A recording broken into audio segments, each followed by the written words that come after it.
AIMIM President Asaduddin Owaisi has expressed strong dissent over Madhya Pradesh's Indore High Court order regarding the Bhojshala complex in Dhar district.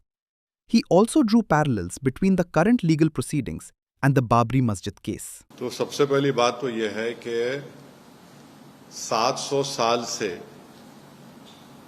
ये मस्जिद है और यहाँ पर नमाज अदा की जा रही है।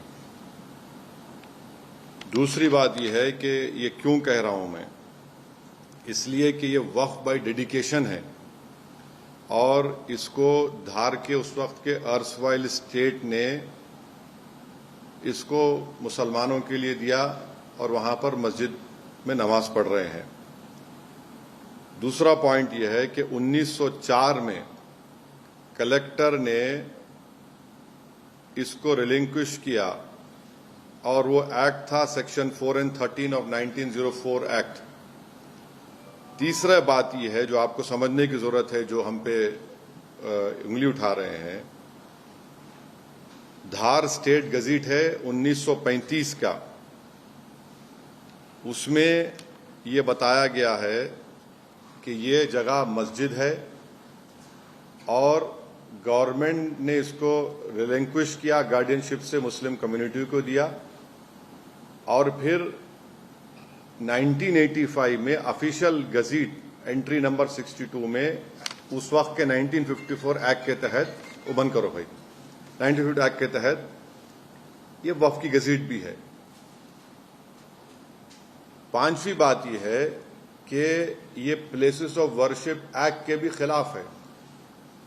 1991 प्लेस ऑफ वर्शिप अब क्या बोलता है सेक्शन 4 उसका, कि जो मस्जिद का, मंदिर का, गुरुद्वारे का या बौद्ध धर्म के जो भी जिस धर्म जो 15 अगस्त 1947 की थी उसको चेंज नहीं किया जा सकता। छठी बात यह है कि ASI का कानून है जो ये कहता है कि आप किसी भी प्लेस ऑफ वर्शिप के नेचर और कैरेक्टर को चेंज नहीं कर सकते। अब आप आ जाइए कि अब आपने कहा ASI ने 1951 में और 1952 में ये क्लैरिफिकेशन दे चुकी है कि ये मस्जिद है और उस वक्त उन्होंने ASI ने रिजेक्ट किया था इसको कि जो वहां पर भोज उत्सव मनाना चाहते थे। 51 और 52 का ASI के ऑर्डर है। अब आप आ जाइए कि ये जजमेंट हम इसको एरोनियस क्यों मानते हैं इस जजमेंट को, क्योंकि कोर्ट ने, जैसा मैंने भी कहा, 1935 के धार स्टेट एग्जीक्यूटिव को, स्टेट गेजेट को नजरअंदाज कर दिया। 1985 के वक्फ रजिस्ट्रेशन को उन्होंने नजरअंदाज कर दिया और जो प्लेस ऑफ वर्शिप एक्ट है उसको भी उन्होंने नजरअंदाज कर दिया। और साथ ही साथ ये जो आर्गुमेंट है, कोर्ट ने उसको भी कबूल नहीं किया कि 1935 की नोटिफिकेशन को, वो जो लॉ था उस वक्त under article 372 of the constitution of India, ये लॉ था उस वक्त, और उन्होंने सिर्फ उसको बोला कि ये मियर एडमिनिस्ट्रेटिव अरेंजमेंट। ये क्या बात है? मियर एडमिनिस्ट्रेटिव अरेंजमेंट जो है वो किसी कॉन्स्टिट्यूशनल प्रिंसिपल्स को ओवरराइड नहीं कर सकता। और एक और वजह है ये फैसला जो एरोनियस और गलत है।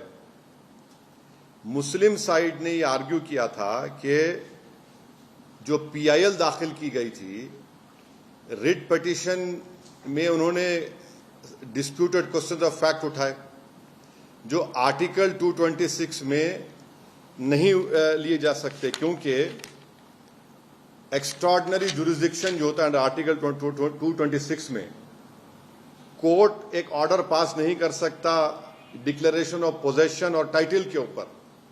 और एक और बात जो आपको समझने की जरूरत है कि ऑलरेडी एक सिविल डिस्प्यूट केस चल रहा है टाइटल का, उसको भी कोर्ट ने नजरअंदाज कर दिया।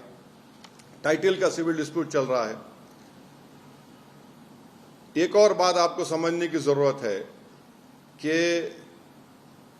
कोर्ट ने जो मैंने कहा, अभी आपने सवाल किया कि ये तो बिल्कुल बाबरी मस्जिद का मामला हो गया जजमेंट का। बाबरी मस्जिद केस के मामले में आप कोर्ट ने कहा था कि पोजीशन नहीं था मुसलमानों के पास। भाई मेरा पोजीशन तो आज जुम्मे तक था ना, मेरा पोजीशन आज फ्राइडे तक मेरा पोजीशन था। बाबरी मस्जिद को तो रात के अंधेरे में वहां पर मूर्तियां रखकर मिंबर रसूल पर मस्जिद को बंद कर दिया गया। मेरा तो पोजीशन आज भी है।